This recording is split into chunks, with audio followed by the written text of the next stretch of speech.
안녕하십니까? 2019년 11월 28일 목요일입니다. 오늘 말씀은 요한계시록 16장 10절에서 21절까지 말씀입니다. 또 다섯째 천사가 그 대접을 짐승의 왕자에 쏟으니 그 나라가 곧 어두워지며 사람들이 아파서 자기 혀를 깨물고 아픈 것과 종기로 말미암아 하늘의 하나님을 비방하고 그들의 행위를 회개하지 아니하더라. 또 여섯째 천사가 그 대접을 큰 강 유브라데에 쏟음에 강물이 말라서 동방에서 오는 왕들의 길이 예비되었더라. 또 내가 보매 개구리 같은 새 더러운 영이 용의 입과 짐승의 입과 거짓 선지자의 입에서 나오니 그들은 귀신의 영이라. 이적을 행하여 온 천하 왕들에게 가서 하나님 곧 전능하신 이의 큰 날에 있을 전쟁을 위하여 그들을 모으더라. 보라, 내가 도둑같이 오리니 누구든지 깨어 자기 옷을 지켜 벌거벗고 다니지 아니하며 자기의 부끄러움을 보이지 아니하는 자는 복이 있도다. 새 영이 히브리어로 아마겟돈이라 하는 곳으로 왕들을 모으더라. 일곱째 천사가 그 대접을 공중에 쏟음에 큰 음성이 성전에서 보좌로부터 나서 이르되 되었다 하시니 번개와 음성들과 우레소리가 있고 또 큰 지진이 있어 얼마나 큰지 사람이 땅에 있어 온 이래로 이같이 큰 지진이 없었더라. 큰 성이 세 갈래로 갈라지고 만국의 성들도 무너지니 큰 성 바벨론이 하나님 앞에 기억하신 바 되어 그의 맹렬한 진노의 포도주 잔을 받음에 각 섬도 없어지고 산악도 간데 없더라. 또 무게가 한 달란트나 되는 큰 우박이 하늘로부터 사람들에게 내림에 사람들이 그 우박의 재앙 때문에 하나님을 비방하니 그 재앙이 심히 크미로라. 아멘. 오늘은 아마겟돈 전쟁에 대해서 기록하고 있습니다. 아마겟돈 전쟁은 인류 역사에서 행해진 최후의 전쟁입니다. 하나님을 대항하는 모든 악한 영과 열방이 예수 그리스도를 대항하다가 영원한 패배와 영원한 심판을 당하게 되는 전쟁입니다. 오늘 말씀은 일곱 천사가 일곱 대접을 쏟는데 다섯째 천사부터 일곱째 천사까지의 이야기가 기록되어 있습니다. 다섯째 천사가 그의 대접을 짐승의 왕자에 쏟았습니다. 그랬더니 그 나라가 어두워지고 사람들이 얼마나 고통스럽고 아프면 자기 혀를 깨물었다, 이렇게 되어 있습니다. 아픈 것과 종기로 말미암아 회개를 해야 하는데 회개하지 않고 오히려 하나님을 비방했다, 이렇게 기록합니다. 또 여섯째 천사가 그 대접을 큰 강 유브라데 강에 쏟았습니다. 이때 강물이 말랐어요. 강물이 마르니까 그 마른 길로 동방에서 오는 왕들이 길이 예비되고 있었다는 것이죠. 이 동방에서 오는 왕은 하나님의 군대와의 최후 대전쟁인 아마겟돈 전쟁을 수행하는 사단의 세력을 상징합니다. 왜 동방에서 오는 왕인가? 사도 요한 당시 로마에게 위협적이었던 파르티아 제국이 동편에 있었습니다. 파르티아 제국이 로마를 침략해 온다는 흉흉한 소문이 돌고 있었습니다.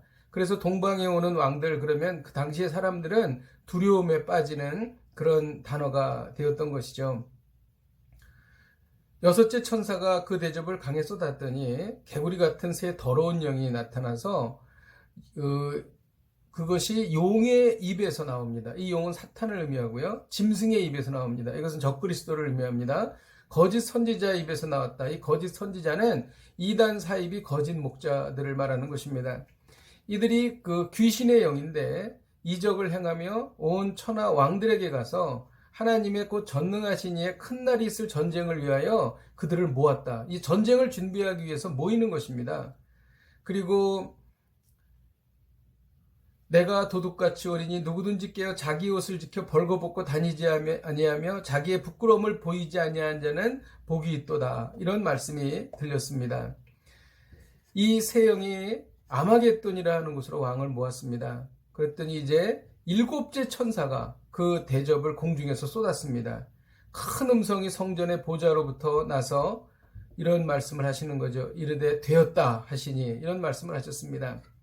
이때 번개와 음성들과 우레소리가 있고 큰 지진이 났는데 이 지진은 지구 역사 이래 한 번도 이렇게 큰 지진은 없었다. 가장 큰 지진이 일어난 것입니다.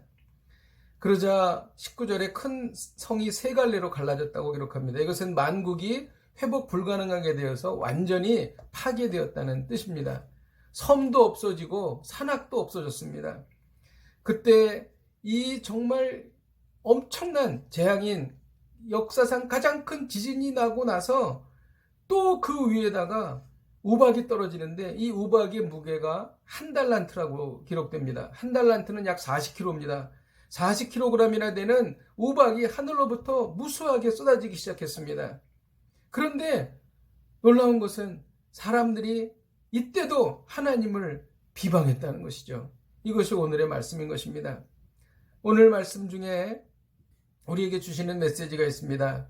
그건 15절인데 15절에 보라 내가 도둑같이 오리니 누구든지 깨어 자기 옷을 지켜 벌거벗고 다니지 아니하며 자기의 부끄러움을 보이지 아니하는 자는 복이 있도다. 고대 사회에서는 벌거벗었다는 것은 치명적인 수치였습니다. 데살로니가전서 5장 2절에 보면 주의 날이 밤에 도적같이 이를 줄을 너희 자신이 자세히 알미라. 주의 날, 이 마지막 때에 그들이 벌거벗고 다니면 안 된다. 자기의 부끄러움을 보이지 말아라. 그런 자가 복이 있도다. 이렇게 말씀하시는 것이죠. 오늘 하나님께서 우리에게 주시는 메시지는 마지막 때가 가까이 왔으니 깨어 옷을 입으라는 것입니다. 마지막 때가 왔으니 깨어 옷을 입으라. 계시록 19장 8절에는 깨끗한 세마포 옷은 성도의 옳은 행실을 가리킵니다.